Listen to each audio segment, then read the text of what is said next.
Well, I want to welcome everyone this evening for our quarterly meeting. We're very excited to have you all here. I'm Beverly Gerard, and I am on the San Mateo County Board of Education, and I'm also on the Board of Directors for ACCBE.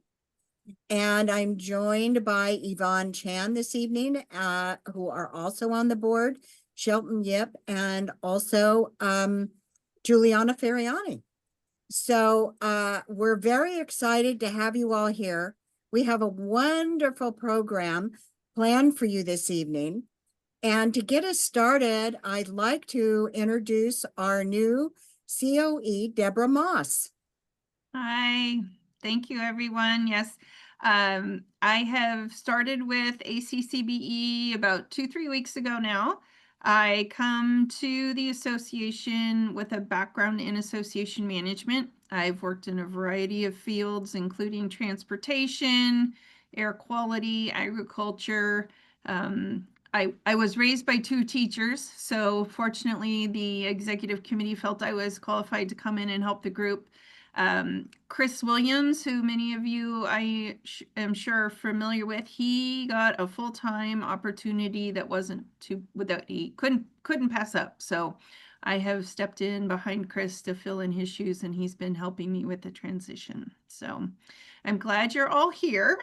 And I am going to, and for those of you that have joined and didn't hear earlier, if you haven't already, please in the chat, if you could put your name, your county, and your years that you've been serving in the field of educating youth.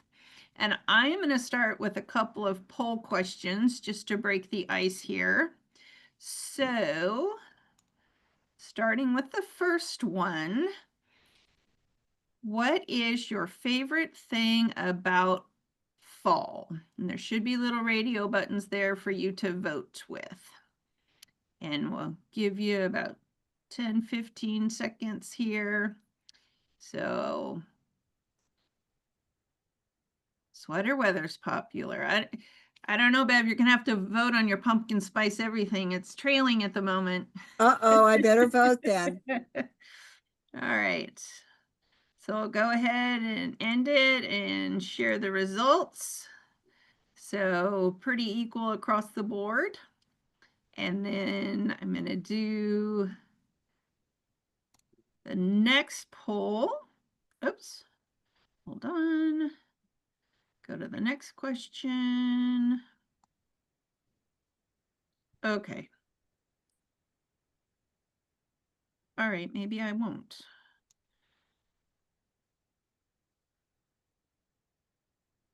Sorry, folks, it seems to be stuck on this question.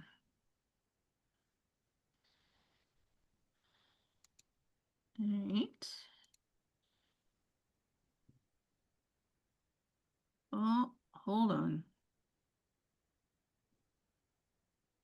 All right. I am going to turn it back to Bev, and we're going to go with just the one icebreaker question in the interest of time. So I'll get that figured out for our next poll later in the meeting. Okay. Well, I want to talk just a little bit about the purpose of today's quarterly board gathering. And we feel that this is our chance for trustees to learn and network with their peers. And that's why we try and have as much interactive activity as we possibly can during our learning sessions. And we also want you to learn about ACCBE's vision, mission, goals, and accomplishments, which we'll be talking about all of those things this evening as well. And it also provides space for trustees to share resources.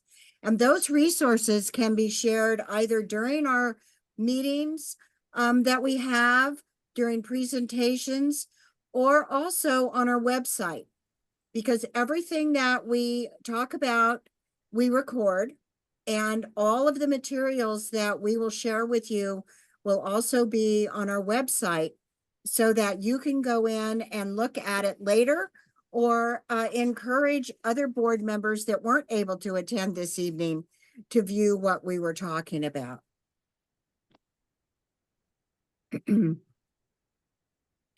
In August, we had a strategic planning summit meeting, and there was a group of us there that are ACCBE members.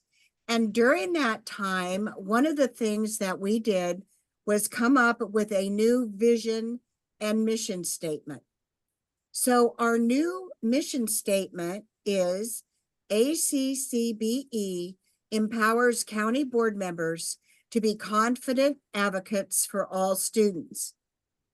And our new vision is ACCBE as the leading voice for California's county boards of education improves outcomes for students, families, and communities. And all of those things were chosen after a great deal of discussion.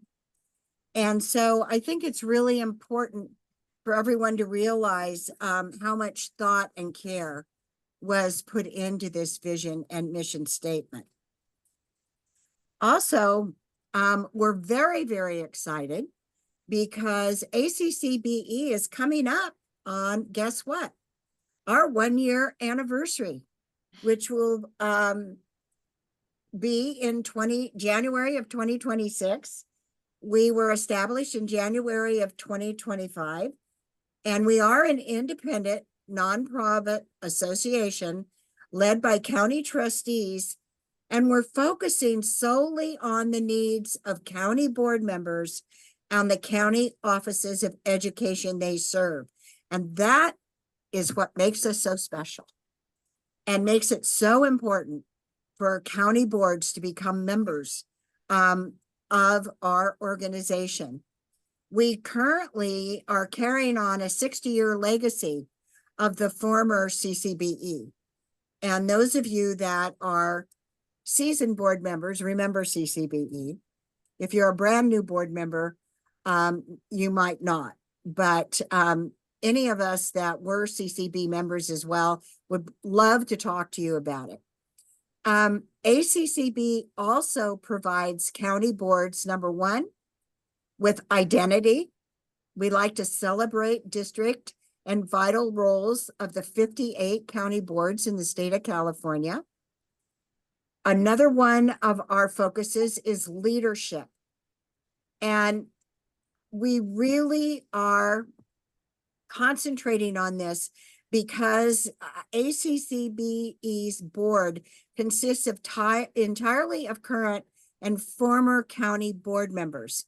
And so that is just years and years and years of experience that is coming forward to all of you. And autonomy. ACCBE advocates for and supports the specific interests and needs of county boards. ACCBE's board has authority to decide direction and offerings of ACCB with members' engagement. And I wanted to read that specifically because I want you to know that we want you to give your opinion and any ideas you have to us so that the type of programs that we're presenting to you on our monthly website and webcasts, we're giving you what you want. We don't want to just sit in a room and say, well, we think they should know this or we think they should know that. So please share with us. And values include inclusion, equity, innovation, and collaboration. Okay, I'd like to move on and just briefly go over what ACCBE's key goals are. And number one is to excuse me, I can't even talk tonight. Advocate, I'll get it out, and amplify. And what that means is we're solely dedicated to develop and advocate on legislative and policy issues for county boards of education. And we want to ensure a unified and strong voice representing county boards. And that's very unique because there isn't really any other group that is doing that specifically for county boards and county offices of education, except possibly the superintendent's group. We also have partnerships for success. And so we really are committed to building very strong partnerships with the California Superintendents Association and the coalition with other allied groups to leverage resources and expertise in support of student success. We also want to engage, elevate, and empower ACCBE to build leadership capacity within county boards, fostering collaboration and peer support. And we're going to be talking a lot about that tonight because we're going to be talking about board self-evaluations and board retreats, which fit right into that little niche right there. And we're forward-looking. ACCBE is focusing on innovation and solutions to address the evolving challenges and changes in education. So we're always looking for new things to work on, to talk about, and to pass on to our board members.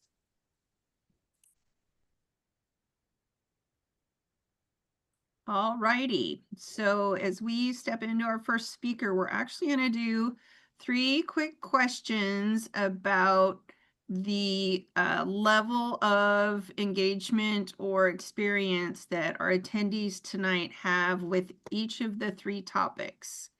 So if you can take a quick minute and select the radio button there to vote by what represents your board's use. First one is using a self-evaluation tool. All right. So I'm going to go ahead and close that one. And it looks like we have a pretty even split across the self-evaluation tool. And I have now figured out the next question I'd like, oh, hold on. Stop sharing. All right. Launch the next question. The next question is your board's experience with holding a retreat. And gave a couple options here. I know sometimes there'll be a few years gaps in retreats. Some groups will do it every year. So a couple of options here. If there's any of these don't have an answer that you want to make sure we're aware of, feel free to drop it in the chat as well. So I just wanted to ask a clarifying, that's why I wanted to ask a clarifying question, what you consider a retreat. Does that consider a luncheon in the superintendent's office? Or does that mean going away for like a day or 2 as a group?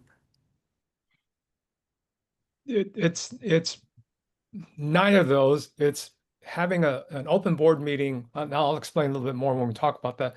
But having an open board meeting with an agenda that's not specific to the work that we do as a county board, but it addresses all the different questions that we may have and all. So it's just a day that, like I said, for us, it's a day that we set aside and we have all these different topics that we go through in our right there. So. Okay, great question. Thank you for clarifying. All right, I will share those results. So a fairly good number of you do have some retreat. All right, and then the third one going to launch. This has to do with your board's experience using a master calendar. Did you define master calendar? All right, Chelsea's on the docket for that topic tonight. Chelsea? This would be a calendar that you might could take many forms, as we will discuss, but that you would potentially use in agenda planning with the team that does that planning, and it would encompass various things that happen throughout the year so that you could plan around, basic things that are there. And you would refer to it for different reasons potentially. Thank you. Awesome. All right. Looks like we got most everybody weighed in on that one now, and I'll end that and share the results. All right. So with that, I am going to hand it back to you, Bev, to introduce our first speaker. Okay. Well, for our first speaker on board self-evaluation and self-assessment, I'd like to introduce Juliana Ferriani from the Tuolumne County Office of Education. She's a former board member and currently also on the board of directors for ACCBE. Juliana? Hi, good evening. And just to mention, as Bev is also a past CCBE president. So we have a lot of CCBE history if anybody is interested. So self-board evaluation and self-assessment. Next slide, please. Hold on one second here. Sorry, Juliana. That's okay. To my wrong screen. Oops, hold on.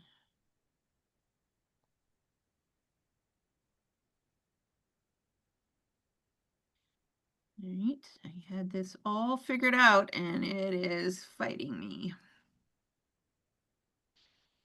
Okay.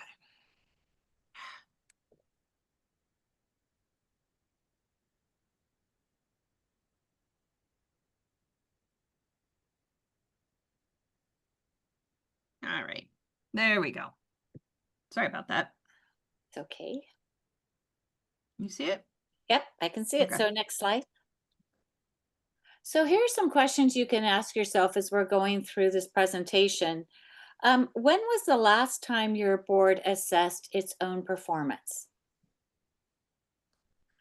Another question is, who should be assessed?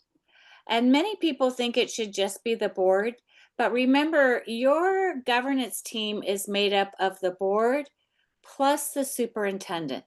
So when you're doing a self-assessment or a board evaluation, you really should include the whole governance team, which includes the superintendent. And how often should a board assess itself and its members? That just depends. Yearly would be nice.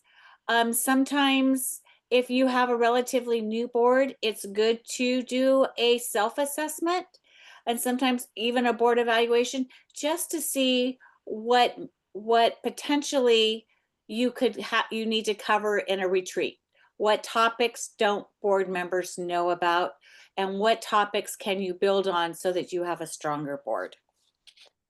Next slide. What is a board self-evaluation or self-assessment? A board evaluation, an evaluation of how well the board fulfills its responsibilities as a collective body. And a board self-assessment, the assessment focuses on individual board members, looking at professional performance, engagement, preparedness, and contribution. Slide. The board evaluation and/or assessment, how effectively is the board or governance team fulfilling its role? These are the questions that will be answered by this evaluation or self-assessment. Is the board focusing on the right things? Is the board aligned with its mission, vision, goals, and strategy?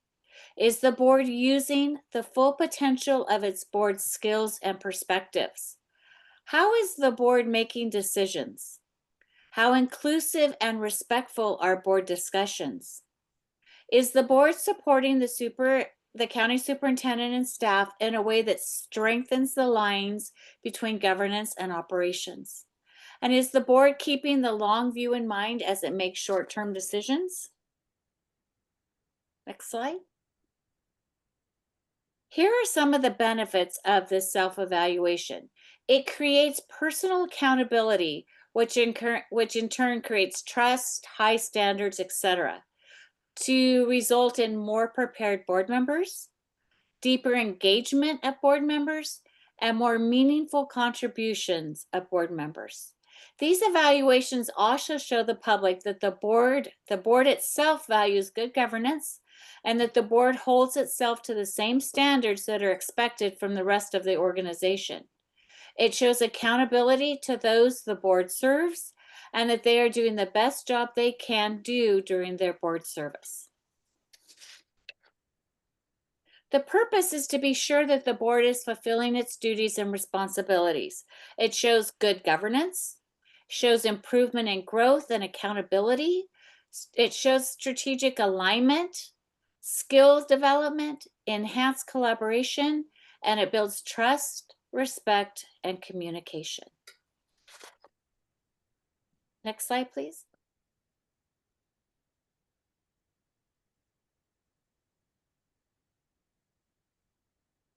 Oops. The commitment. A board evaluation or self-assessment is a commitment for improvement with the goal of building a stronger, more effective board. And asking the right questions makes all the difference. Am I prepared for meetings? Am I informed on issues? Do I contribute to board discussions? Am I respectful and do I listen to differing viewpoints? Do I understand my responsibilities? Am I governing and not micromanaging? And do I focus on long-term goals when making decisions? Next slide. I ask questions for clarification that lead to better decision making? Do I contribute to a positive board culture? And do I support consensus and take responsibility for board decisions? These are just some of the questions that can be answered by a detailed board evaluation or self-assessment. Okay, next slide. The ultimate goal is for the board to feel that it is a more effective and better performing board. The board self-evaluation, self-assessment should have a positive, encouraging tone that creates an energized board. It should be impactful and leave the board asking themselves, how can we improve and what more could we be doing? There is no right or wrong type of evaluation. Most important is that it is an honest and meaningful evaluation followed by action. Following, I have a couple examples of board evaluations, though I do have a request of you. And I saw that most of you do some kind of self-board evaluation or self-assessment.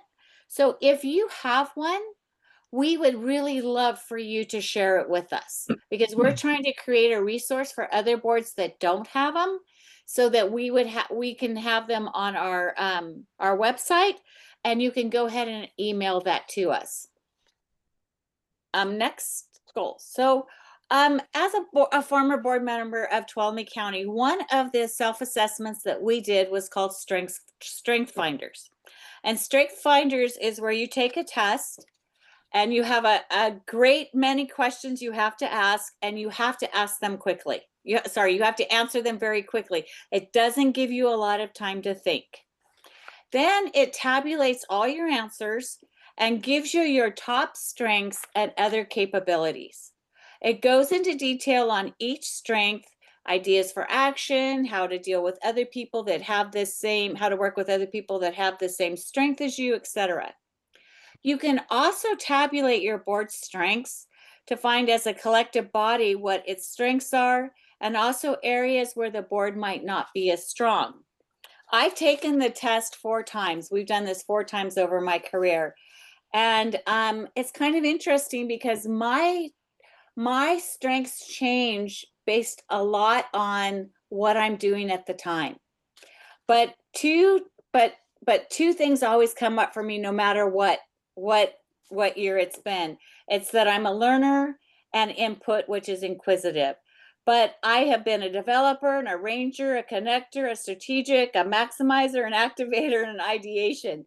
So depending on what I'm doing, either in my day job or what I've been doing on the board, sometimes those strengths come to the forefront. So your strengths might not always be the same. Next slide, please.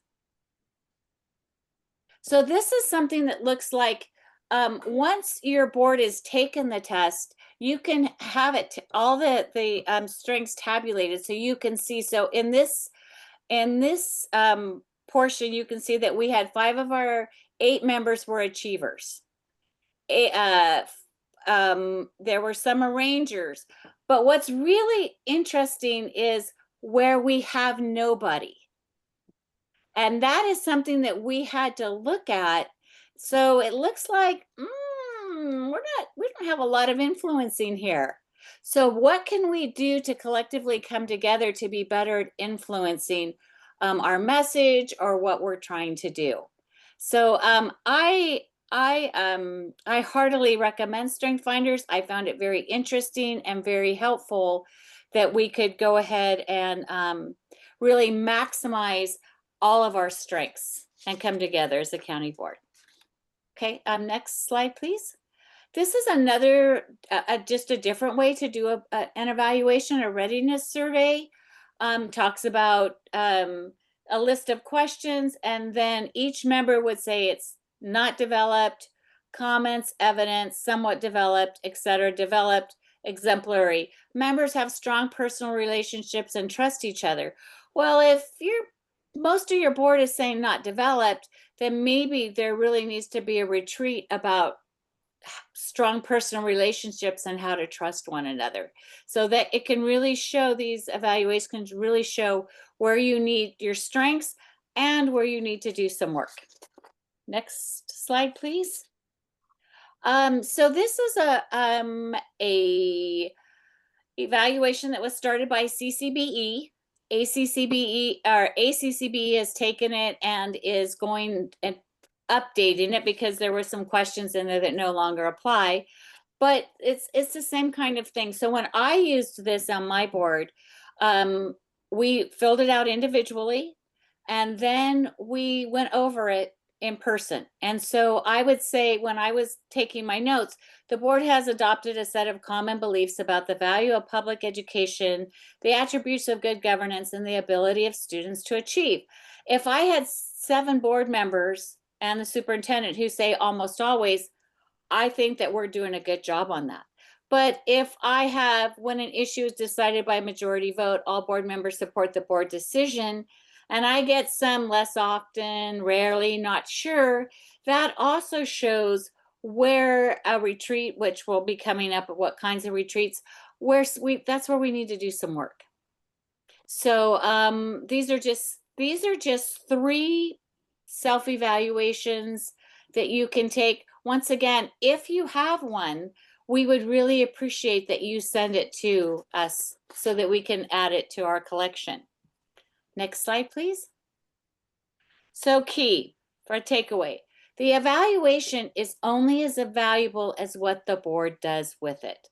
The board needs to look at interpreting the results, identifying the priorities, and developing an action plan based on the results. What are the key issues? Do we have a lot of trust in each other? Excuse me, do we not have a really strong influencing component of our board? Those are kind of things, steps for improvement.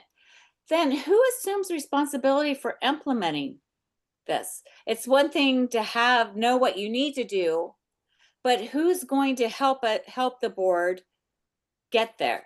And then what is the time frame for implementation? When are you going to look at this again? In 6 months, in a year, see how you're doing again? So it's really important that these questions that need to be answered.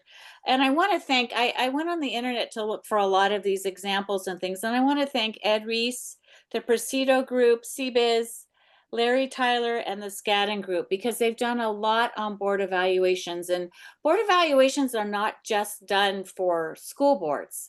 They're also done for nonprofit boards, for boards of directors of big companies. And everybody is seeing the value in doing these kinds of board evaluation self-assessments. So thank you. Do we have any questions for Juliana? Do we see any hands? I don't see any hands. I would like to, I didn't pull my other hand up. I raised my real hand instead of my virtual hand. That's perfectly all right. Okay, Kimberly, I'll let you do it. I just jumped in there. Hello, good evening, everyone. This was such a wonderful presentation. Well put together. You hit all of the key components. Bravo to you on your presentation. We have never done a board evaluation. We have never done a real board retreat. That was I who asked for the definition of what is considered a board retreat. But I would love a copy of this evaluation. I've taken notes and a couple of screenshots, and I've got the Strength Finder 2.0 by Don Clifton to take for my next board meeting, or I think the following, because I'll be at a conference. But this is very valuable. I see my counterpart isn't on, but I'm here for Fresno County. And just fantastic job. A lot of thought, just fantastic job. I see the hard work you put into it and all the thought. And I would like a copy of one for my board, please, and thank you. Thank you. Are there any other questions or comments? No? Okay. Did I see where it's going to be on the website so you don't have to send it to us personally? Right. Yes, it will be on the website. They will be on the website.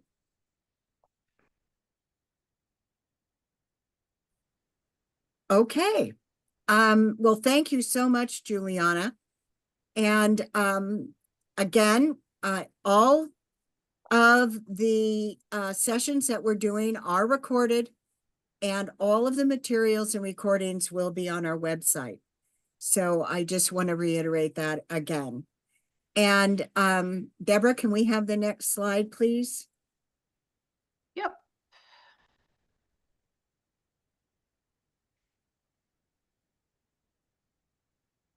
And now we are going to move on to Shelton Yep, who is going to talk about board retreats and follow-up strategies. And Shelton is a member of the Yolo County Board of Education, and he is also on the board of directors for ACCBE. Shelton? Thank you very much. And the bar has been set very high. I don't have slides because this is more of the story of Yolo County and how we started on the retreat process. And it's one of those that this is my fourth term on the Yolo County Board. During my first term, uh, the composition of the board was very diverse. We had an attorney, we had an ag commissioner, we had a young man that was, God, I forgot what he did. Anyway, so, it was kind of like hit and miss in terms of what it was that we needed to, how were we going to move forward? And so one day at one of the meetings, I said, maybe we need to have a retreat and really talk about who we are and what is our why. And so, again, board retreats are just another strategy to help boards develop a cohesive body to meet the needs of the students that we serve.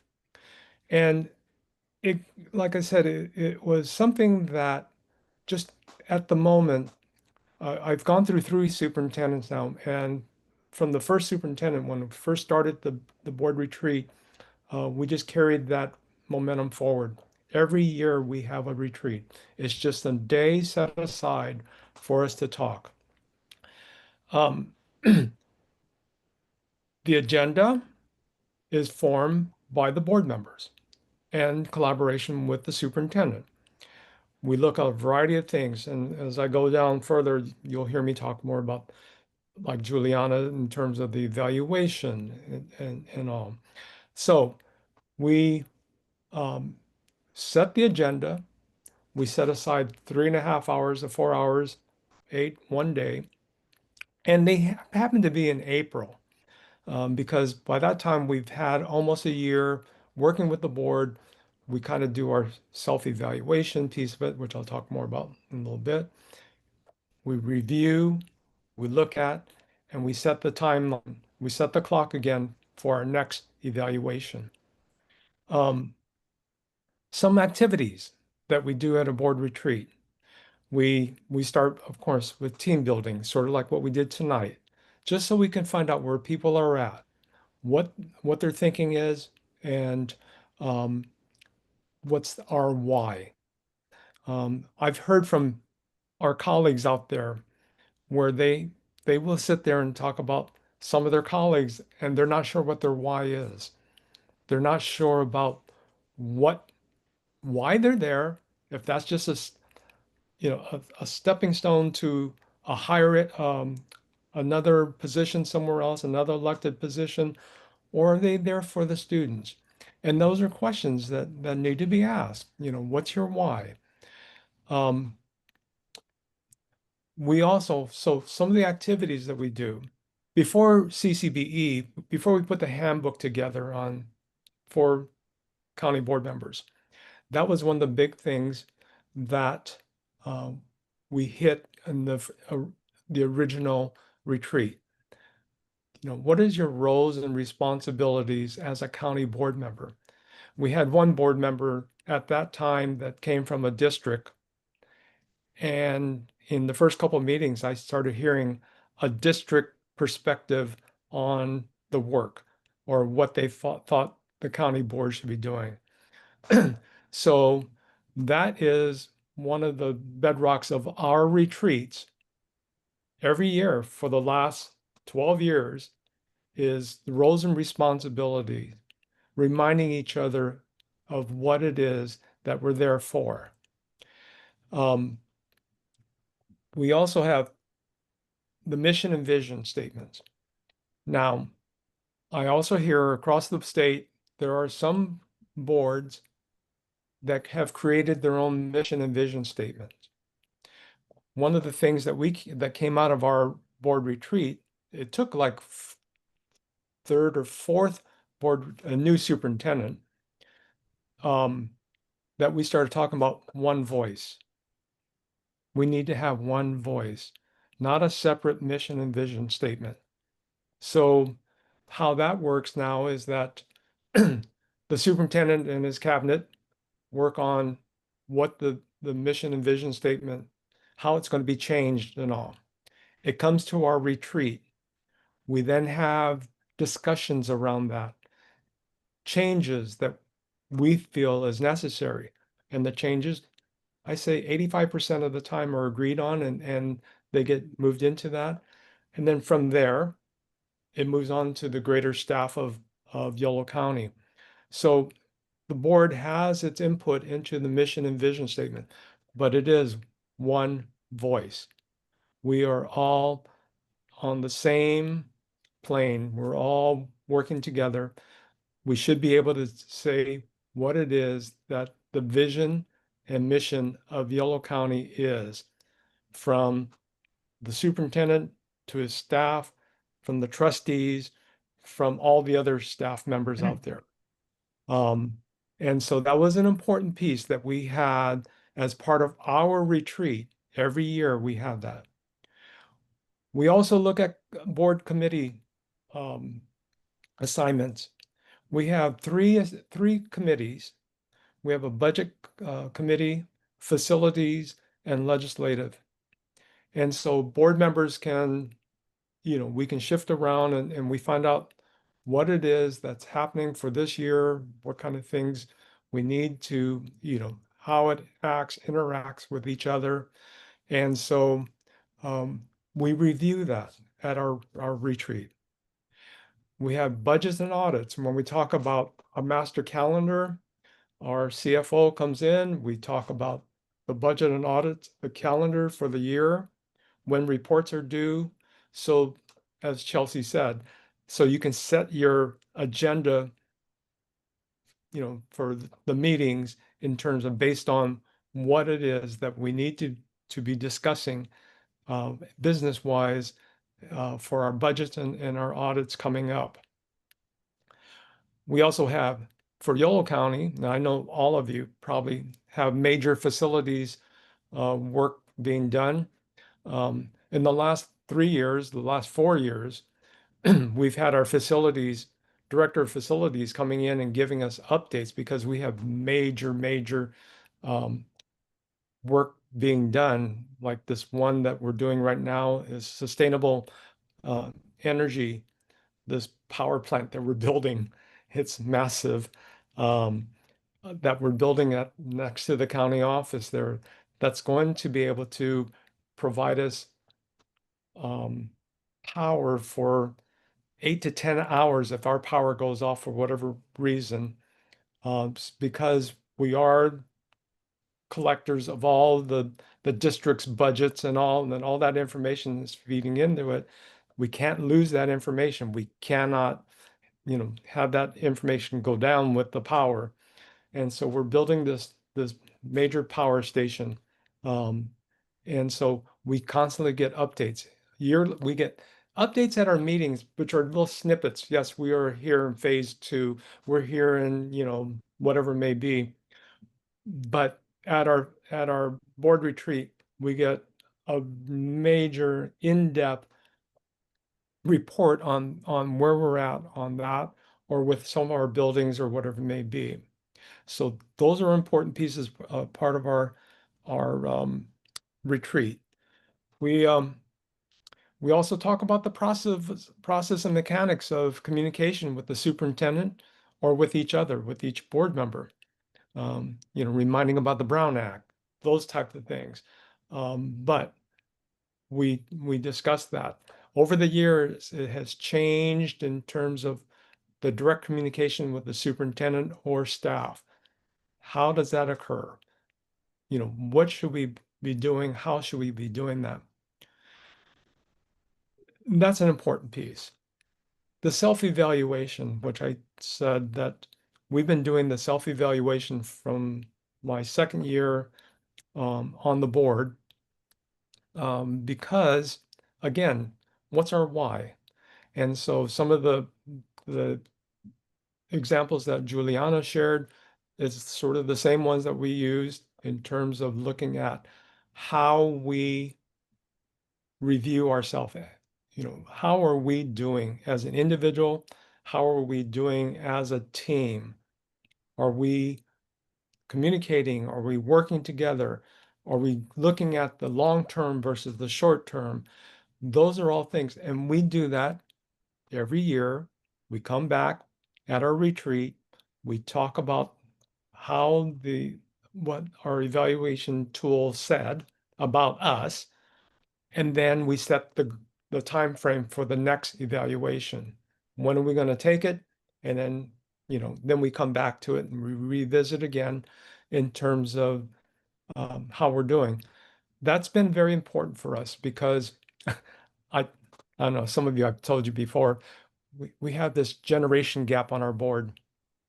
There's 2 of our board members that are in their 30s, 2 that are in their 50-ish. We have a county superintendent in the 50s, and then there's me.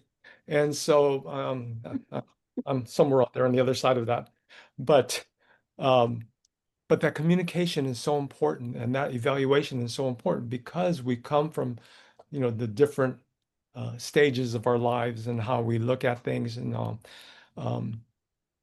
like this year, though, we also, not only there's an age gap, there's actually one person that is an educator also, but educator at the college level. I'm a retired educator after 42 years in public education. And so, our thinking sometimes a little different out there from others. And so the evaluation tool is an important piece to see where we're at and where we're going with it. When when things come up that you can't really just discuss it at a board meeting, but it's important for us to have an in-depth look at. Like last year, we had to, we are the county committee and redistricting territory transfer. That's our role and responsibility besides being, county board members. If there's something that comes up around that, we have to hear the case. We have to look at it. Like this year was one of those that we weren't sure if we were going to be tasked with the junior college transfer of different community colleges, from the Sacramento Community College to the Woodland to the Yuba County Community College. There's a new bill out there that Senator Cabaldon had on there to really look at that. So we had a 30-minute presentation from our attorney addressing all the above. You know, what are the things we should be looking at? What kind of things will we have to take action? So we didn't have to take action. Sac County had to take action. So, you know, we were good with that, but we still had to hear what it is that was important. We also have some major initiatives out there. We had the roadmap to the future, which is not just the county office, not just districts. It involves the board of supervisors. It involves city councils. It involves the 5 school districts. It involves the county mental health, behavioral health, and the county office is sort of the hub for all the above. We get little snippets at our board meetings where we're at with things, but at the retreat, we get the full blown. We have a 101-page analysis of things that we're doing, how we're doing it, where we're going, what the needs are. We talked about the results of the listening tour, what came to the top when we went to each community and talked to community members and students in terms of what the needs were. You know, the top needs were things like affordable childcare, housing insecurity, food insecurity, you know, all these different things, recreation for kids. And it was interesting. I live in Davis. Davis is known for its recreation for kids and activities. I had 3 students in my group talking, and they said, you know, they always talk about Davis having the ability or these great programs for kids, but what if the family can't afford to do it? What if the family can't afford? You know, and it was it came from the mouth of students that said this. And so we took that back as part of our, you know, what is our goal? How are we going to really address that? Can we address that? Yeah, we can, but you know, so those are kind of things that we do at our board retreat. It's more in depth, and it's not just little snippets at a board meeting, but more in depth. And again, it's an open meeting. We set the agenda. The board members, the current sitting board members, set the agenda for the retreat in collaboration with the superintendent. And then we meet and take all that down and really question ourselves, question each other, where we're going. Are we going in the right direction? Are we doing the right things? And, you know, and it's served us well for the last 12, 14 years. So having those retreats, and Kim, yeah, we can't afford to go off 3 days somewhere else out there. we sit in the county office and we sit there for 3.5 to 4 hours on our annual retreat. So that's the Yolo County story. Thank you, Shelton, very much. Do we have some questions for Shelton? Anywhere? This is Yvonne. I have a question, Sheldon. Oh, no, I'm sorry. I can't take any from LA County. Oh, No, really. Okay, Yvonne. So I know, you know, counties have the vision and mission. Do county, not just you, I mean, all my colleagues here now, you know, is there anything such as a superintendent's 3-year strategic plans? Yes. Anybody have that? Yes. And would that be one that you kind of address during the retreat? We talk about, yeah, that's all part of the retreat that we talk about also. Thank you for bringing it up. Yes. And other one, okay, if I may just add a couple of comments, Beverly, okay? Because this is my second term and my darn Laco is so big that it's so complex, right? Okay, so I think the first thing, we said, well, okay, when are we going to do this and where are we going to do that? So, and it has been helpful. We always do it before school starts the first week of August. Where we do that? Never in Laco. We're always, it's free, we go to a county-owned park, arboretum, museum, just get people out of that boardroom or that office. And we always have a facilitator because we just cannot run this by ourselves. That's what we found out. So who's there? Of course, the superintendent and the cabinet member, all the board members, as well as our 2 student board members. And for Laco, we always have 1 student from our regular, sponsor high school, but also 1 from our juvenile halls or courts. Now, here it is. Here comes the agenda. And it took us a while, but this is what we did. Throughout the year, as crazy, absolutely unsolvable issues come up, we put in what we call in a parking lot. And then from the parking lot, we take them one at a time, like excess costs in special ed. How are you going to do inclusion, example? And also, in terms of the justice impacted youth and the placement tests. And then we put them into study session, half an hour before the board meeting. But study session will only hear from the cabinet member or the superintendent. Half an hour is not enough. So now we have what the leftover of the parking lot, all those will be agenda items for the retreat.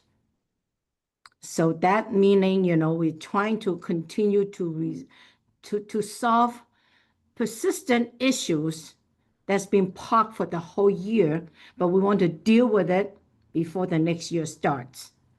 And also the superintendents always bring up, and very important, the 3-year strategic plan. I know vision and mission, absolutely very important. That's the basic value. But exactly the 3 years, where are we in terms of student outcomes? And how it aligns with all those unsolvable issues that we are still right now trying to address. But anyway, but if it can be done in Laco, I think it can be done elsewhere. No, you're right. I mean, because you guys are, the 800-pound gorilla, and you have to really address all of the above. And thank you for Deb for putting in about the facilitators, because I know I left that on mine. I mean, people have asked who's your facilitator? Well, the first 7 years, I've been the facilitator of the meetings. And we switched it to saying the president of the year is the facilitator. They have to facilitate the conversation and all. It puts the onus back on, everyone has to have a piece of this whole thing. Yes, Bev. One of the things, excuse me, I'm sorry. One of the things that we found at San Mateo County is that we really need an outside facilitator. We have somebody that we invite to come in and facilitate the meeting. Because the ones that we didn't were a disaster, quite frankly. I'm being really, really blunt. We didn't get what we wanted to done, and it was guided in directions that weren't where we wanted to go. And so this last one, we just had, quite frankly, Wednesday night, and we invited a facilitator to come, and it was much more successful. And we're hoping to continue those with that follow-up. So anyway, that's just another suggestion that I wanted to put in there. So thank you. Shelton, do you have anything else? Nope, that's it. Unless there's other questions, we're good to go. Chelsea is up next. Okay. Let's have our next slide. and we're going to be talking about master calendar strategies and tips. And Chelsea Bonini, also from the San Mateo County Board of Education, is going to talk about the process that we used to establish a master calendar, because we did not have one. Chelsea? Hi, everyone. It's great to see you all, and I'm happy to sort of pick up a couple of the pieces that Juliana and Shelton have already shared, and then roll it into what is the master calendar, or what I'm referring to in this presentation as the governance calendar. I noticed that when we did the poll, about 67% of us present, or who participated, said, yes, I have a master calendar. So, so that's great. Hopefully you'll find something here in my going through our process and how it came to be that might help you in terms of navigating that. I'll talk about it a little bit later about how this is, in my estimation, really a living document. Obviously, things come onto agendas and stay for, you know, always, or some things come for a while. So, so I'm going to first go through some considerations and then also some opportunities that might, you know, be out there for having a governance calendar. And then I'll talk specifically about our process. So you might be asking, well, yes, or some people answered, I'm not sure if I have one. So as when I came on my board, I figured that there was something that was guiding what was going on to agendas, right? I'd heard some rumors about there's a that we sort of followed.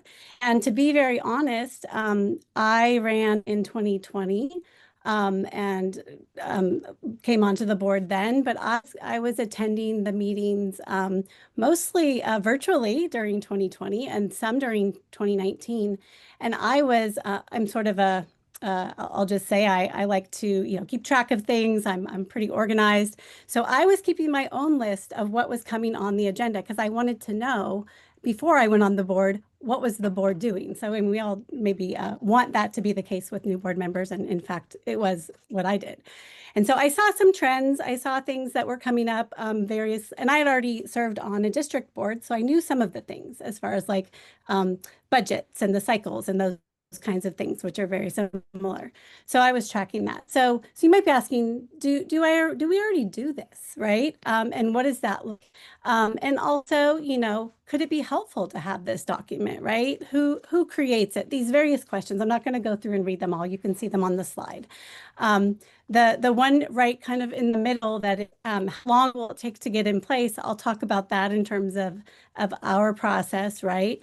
Why would you have it? Do you update it, right? All these things that you might be worried about. Some people are worried about, well, is it taking up staff time? Is this duplicative? Are we already doing this? Why do we need this? And then is it really a priority? So what I came to in terms of considerations was it's a conversation. What, you know, as many things are, if you're coming into, you know, or trying to have a process that's for your board and that you're functioning well with your superintendent. Are you just trying to maybe formalize a current practice? Maybe it's that. And really, is the board motivated to address this, right? And is the superintendent, do you really need to get so formal? So those are some considerations. So let's talk about now some of the opportunities. Next slide, Deborah. So some opportunities that might present themselves for, you know, if you're just coming into this conversation are maybe something as when I came on my board. Is there a very robust onboarding structure? Would you have access to knowing like what was coming up, all of that? So it could be a tool, right? A tool for that. Maybe it's a tool for agenda planning that the board's participating in, or whoever does that, whether it's the board president with the superintendent or whatever your practice is. Maybe it gives the board more awareness of what's coming up and allows for preparation or, you know, more opportunity to prepare for the agenda once it comes. You know, it's coming. You're you know, saving some time to do that. Maybe you need some expectation setting for having new items on the agenda. We all know there are these mandated items, right? And then there are items that you might raise as a board and you might want to address. How do you get something on the agenda? And I honestly think that when there are new board members, that's one of the main questions. How do I get something on the agenda? What is our protocol? So I listened and I learned and tried to get things on the agenda. We'll talk about that more in the in a minute, but maybe you need some expectations around that. Or maybe you need a little bit more transparency in shared governance. Maybe you're trying to work with your superintendent and you want to understand how to do that in a very productive way. How do we get things, in the space that we want to have them in our meeting, right, to be able to address them? And what goes into that? How much time is needing to be spent to get something there? Whether it's preparation by staff or what, if there's a question, something like that. Might it increase stakeholder engagement? Are stakeholders trying to see what's on your agenda, know what's coming, they want to be there for a certain thing? Maybe. And then if you have, I put a little picture here of the strategic goals that were developed by our county office a couple of years ago. And maybe you want to align, make sure your agenda is aligned with those. And so how are you going to sort of understand as a board how that's being done? And then maybe you're just, focused on student outcomes, as I think all of us probably are. And we want to see what that alignment is. So these are some ways seeing the bigger picture of what's there throughout the school year might, be benefited from having this. Okay, next slide. So for San Mateo County, this is sort of what led us to do it. A lot of the things I've already addressed, and maybe a couple other things. So I knew in 2020, and we had a board member for years, and we didn't have a lot of onboarding practices in place. So again, I already mentioned how I was kind of piecing things together. Okay, what do we do now? What comes up next? What am I going to be expecting? I did, as a new board member, have some experience with this master calendaring process through being a district board member. So I knew I had something to look at there. I had, in fact, gone to CSBA's board president training when I was on my district board. I'd seen the master calendar. We sort of developed it at that time. At that time, I didn't notice that there was a different calendar for county boards because I wasn't on a county board. But when I did go to the board president training when I was on the county board, I realized, oh, there's this County Office of Education, County Board Governance calendar. It's different. Maybe that helps us. And then maybe, like I mentioned before, maybe you just needed, like we did, a procedure for how do you get things onto the agenda and sort of how do you formalize that? And when does it make sense for something to be on the agenda? And then in our process, it was a priority for me. I brought it forth, so it was my priority. And at the time when I was vice president, Beverly Gerard was our president. So, we had discussions about that. And then we had discussions with our superintendent. And then also, I was gleaning from all the things that were going on with our board and our space that that we might need a little more transparency in our planning, or we might need to share a little bit more around that and engage in the mindset of shared governance, which we talk about a lot. And we had this new strategic plan that came up. And we are very focused on student outcomes. So I really wanted to see how that was embedded in our agenda. So that's sort of how it came to be for a lot of the reasons that were underlying it. Next slide. Here's just a little, I don't know, it's coming up, the years. I don't know if those years are, if you forward it, Deborah, it's just 21, 22, 23. 24/25. So anyway, I've already outlined a little bit about the timeline, but in 21, right, I was experiencing all this, how do we plan? I was raising it, the orange box. I don't know if you can see that, if it'll pop up with the 2022. But I started talking about it around 22. 23, by 23, we had been talking about it for a while. There were questions that came up. it wasn't so much a conversation with the whole board during that time, but more with the, board president and the superintendent. And it was a lot of questions back and forth. Do we need this? Are we doing this? How long will it take? All those questions weren't happening with the whole board at that time. They were more happening in that space with the agenda planning and trying to understand how we could navigate that a little bit better. And then by the end of, third quarter, or by September of 23, we were able to actually move forward in terms of getting something to our whole board. So on an agenda, which I'll show you when we move to the next slide in a second. And then we can go back to the prior slide, sorry. And then in 24, we had, so it's taking a while, right? We're having these discussions. By the beginning of 24, we've got a revised version of this. And then somewhere in 24, maybe early 25, it actually gets posted on our website, okay? So that it's transparent, or other people can see it, maybe other stakeholders, community members. So, okay, so next slide. So what does this look like? So this was our first version after we went through a lot of those discussions, pros, cons, all the things that we thought, yeah, this might be a thing that we want to have. It finally comes to our board, like I said, in September of 23. It looks like this.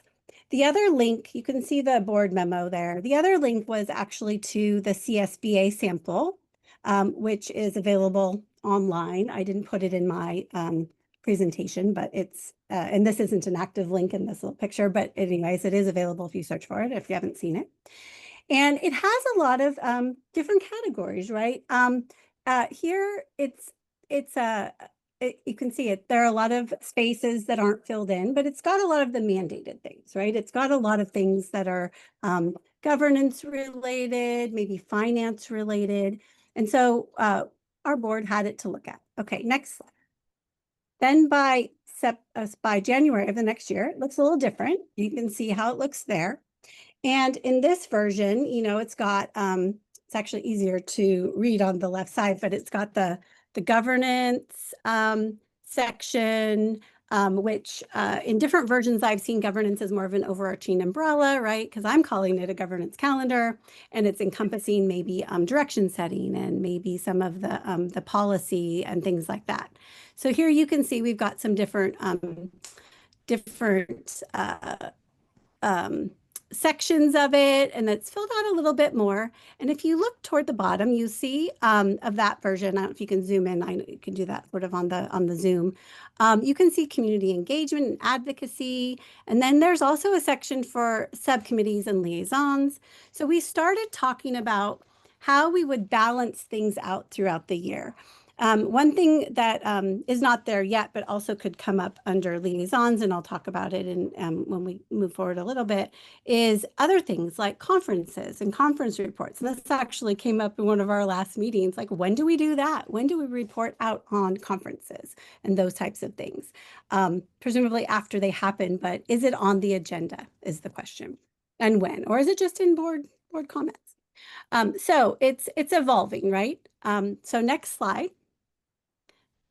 You can see in this slide, this is our current version. And it's a living document, right? It doesn't have everything that we do, but it has a fair number of things that help us go through, if we're thinking, oh, is this going to be a very full agenda? Is this a time when I feel like if I'm going to request something to be on the agenda, that it might be able to, will it balance out with things that are already likely to be there? And this isn't a perfect iteration either, because, as agendas go, sometimes things get pushed forward or back. This is, for us, many months, we have more than one meeting. So this is only accounting by month, right? So it's not perfect, but it does give some outline as to what we would have. And so that's what we have right now. So next slide. Oh, and there was in the links, in the slides, if you do get that last one, you can definitely search it on our site, but you can see that there's a link. And that should be an active link on the slide when they're circulated or posted, whatever. Okay, So next slide. So this is a work in process. I think that you can tell by the timeline that I presented that it took us a while to get to having it at all. And I feel like it's still a work in process, right? So with anything, when you're talking about all the things we've already talked about tonight, self-evaluations and doing retreats, and why do we do all of this? It's really for good board operations, for things to be working well, for you to be interacting well with superintendent. And so when I think about this process and anything that we try to put in place, right, that's a change or trying to formalize something, it's really having patience, right? And so we did that. We went through many iterations, as you can see, and I'm sure, not sure, but I'm guessing if you have others that you have these in place in your county office of it, that you might have gone through different iterations as well.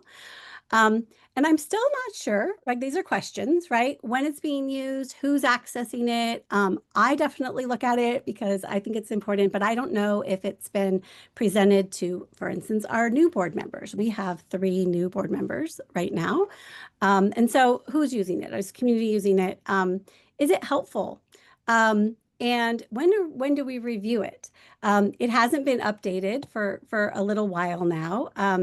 And I think that we might need to add some things, right? We haven't really filled out the whole section toward the bottom, the review cadence.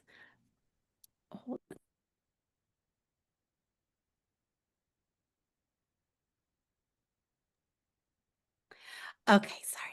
And then the strategic plan, I pointed out that section of, we want it to align with strategic plan. And we've talked a few times about how our agenda might have references to the strategic plan, to the different goals. We still don't have that. So it's something that we've talked about, and maybe that will happen, but it's another, a follow-up. I already mentioned including of committees, liaisons, and I added maybe the conferences. We know when those happen, so we could embed them into that. And then there are some items that have come up that are, board requests that aren't mandated, but they're things that we ask for, and they might be recurring. So those are things that we might want to add in. So next slide. All right. So this is, a couple of questions for your consideration. And if you have any when I conclude, of course, I'm happy to address that as well. But are all governance calendars the same? I think you can already tell from the ones that we've looked at from ours, they aren't all the same, right? We also have, there's a request sort of further down on the slide in the blue box, similar to what Juliana asks.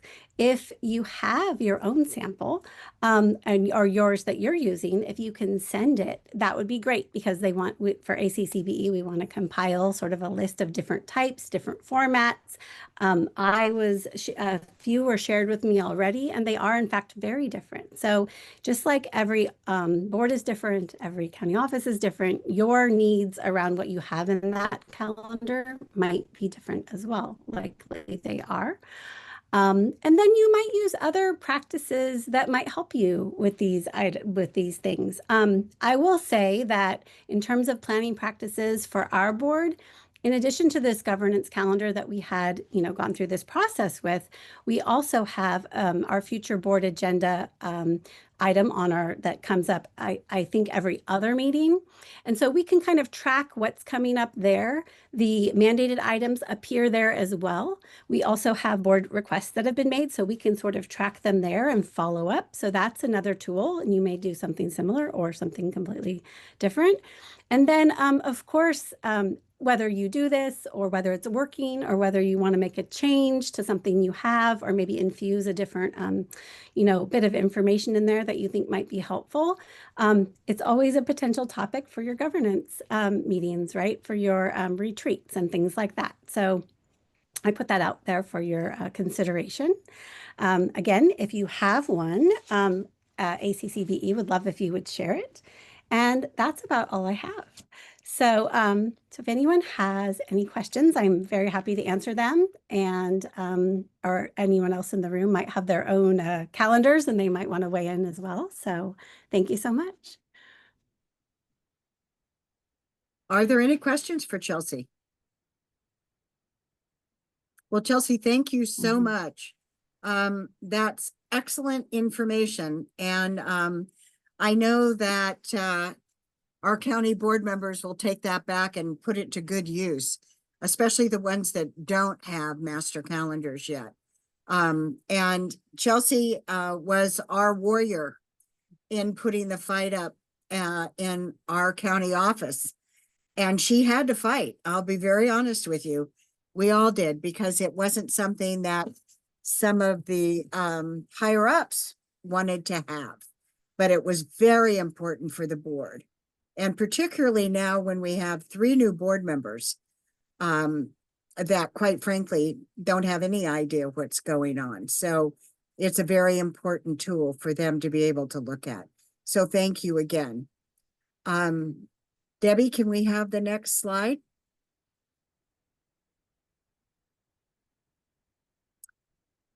We are so excited to have lots of wonderful things coming up on our agenda, starting with Thursday, October 9th.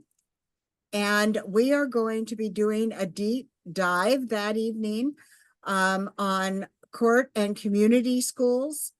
I really, really would like you to look at this slide and decide which things, I hope all of them, you would like to do. But again, then on Thursday, November 13th, that meeting is to learn about meeting laws and other responsibilities for county boards of educations for the Brown Act. And that will be our first lunch meeting, which we have never had. As most of you know, we have our meetings usually in the evening, usually on Monday, at from 6 to 7:30. So we're very, very excited to have lots of wonderful things coming up. And I really, really, really would like you to all look at this very closely. So next slide.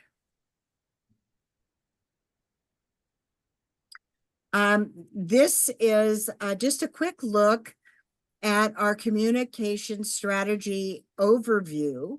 And this is something else I'm not going to go through and read all this, but I think that it's something that you would help understand what we do.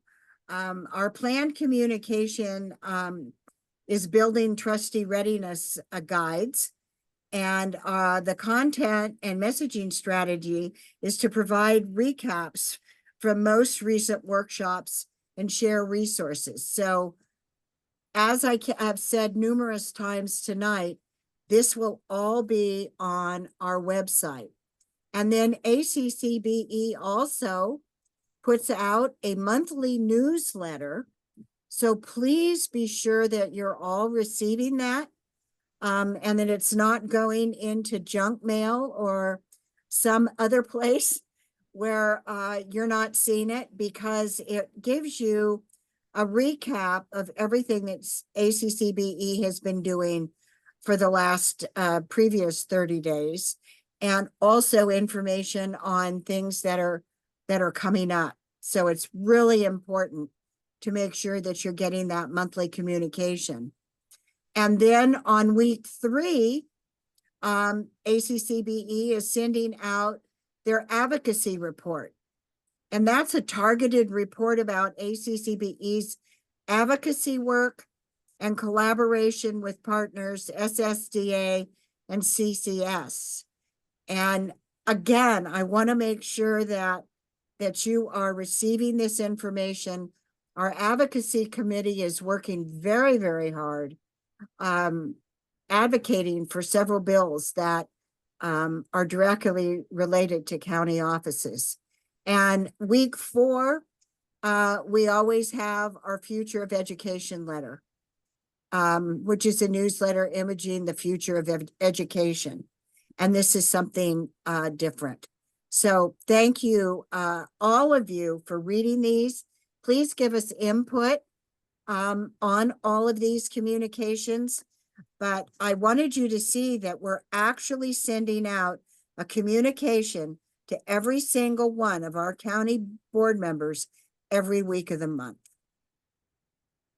Next slide, please. And this is just a quick look at the ACC Strategic Summit key goals. And this also took lots of hours of work with this group to come up with. But they came up with 4 strategic goals, and all of the programs that we're planning are directly related to these strategic goals. They're innovation, leadership, advocacy, and partnerships. And again, I won't take the time to read them verbatim, but I think it's important that you really go in and look at them. With innovation, we want to launch a digital resource library, which we're currently working on. With leadership, we're really working very hard to have an ACCBE in-person conference and regional meetings. So we're so excited about that. To even be considering that when we're only 8 months old, I think is just phenomenal. I'm so excited about it. And for advocacy, we're addressing funding disparities, which is one of the things that we're looking at, along with several other areas that are directly related to county offices and partnerships. And we're always networking and looking for partners with expertise that can help us all get more information and create better county offices and better county board members. Next slide, please. So Bev, we've got a couple of polls we'd like to do, folks rating this presentation and giving us some ideas on future ones. So if we can take a minute, and we've got about 4 or 5 questions here about the seminar. If you would go ahead and take a minute and give us your feedback, it would be really helpful in helping us plan for future ones. So I want to make sure we honor your time. We've got about 5 minutes left. So if you don't mind hanging with us here for a minute. All right. Going to end that one and share the results.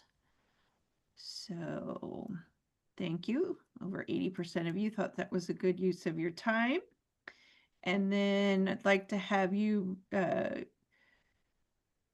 oops, sorry, hold on. I need to stop sharing the poll. Stop sharing. All right, now I'm going to go to the next one. So the materials, so the question is asking you on a scale of 1 to 6, rating the quality of the materials that were presented during the meeting. Should be a little radio button there for you to vote with. Awesome. All over 50%. We all get a passing grade. All right. Looks like we've got most people have voted. I'll do a quick share on the results there. Thank you everybody for your feedback. And then I'd like to go to, would you recommend this session to a County Board of Education colleague? So absolutely, neutral, and no as options to that question. Awesome, you guys are quick at responding to these. So we got 100% on that one. So thank you everybody for voting. And then future meetings, like to give you a minute or two on this one. It's got a little fill in the blank. So if you could put in there what kind of topics that you would like to see presented or discussed, and or if you are interested in presenting something, if you'll fill that in there with some feedback. And with that, Bev, I'll hand it back to you for a sign off. I'll go back here. This is our last slide, and I'll leave up this last poll so folks have a chance to type in. I'm so excited to say that we have 35 county boards and county offices of education that have joined ACCBE. And I have to personally thank Yvonne Chan and Bina for the amount of work that they have done. I mean, I cannot even begin to tell you the number of hours that they have put in talking to county board members and county offices of education to encourage them to join ACCBE. So Yvonne, thank you. Oh. For Beth, everything if you've I done. may just, say one thing to a very dear superintendent who's here with us, and that is Dr. Glessner from Mendocino. I remember as a treasurer, but also a LACO president last year, and also the membership chair. I just did something to Mendocino, and bless her heart, Superintendent Glessner called me. And we connected right away, and she was able to move and put in an agenda, and I mentor and on board her new board member, Stevenson. But all in all, I believe that we are committed to the small counties, and I know, Beth, we will be planning something. Would Mono just join us? I mean, I heard the superintendent's need. I heard Ano over in Mariposa. We have 13 small counties that we would really have to really work something to making sure that they are taken care of and their needs are met, because it wasn't easy for us to recruit them. It wasn't easy for them to decide to join us. So thank you. We are going to continue with that good work. Thank you very much, Yvonne. And next slide, please. That's the last one. Oh, okay. Well, how about if we talk just really quickly about how you can get involved with ACCBE? Because we really, really, really, really want you not only to become a member of ACCBE, but also to be part of our process. So you can share what you learned this evening with boards and your board members, and hopefully even other boards that you talk with that might not be members of ACCBE. You also can get involved by joining a committee, and we have a number of those. We have the event and workshop planning committee. We have an advocacy committee, a resource hub development or member engagement committee, which Yvonne just talked about. And we have other committees that we're looking at and that'll come up. As you know, these kind of organizations are always evolving and new and exciting things are coming up. So I just really want to thank you all for attending our session this evening. And please come back and join us in October. Great. Thank you. Thanks, everybody. Bye. Bye, everybody.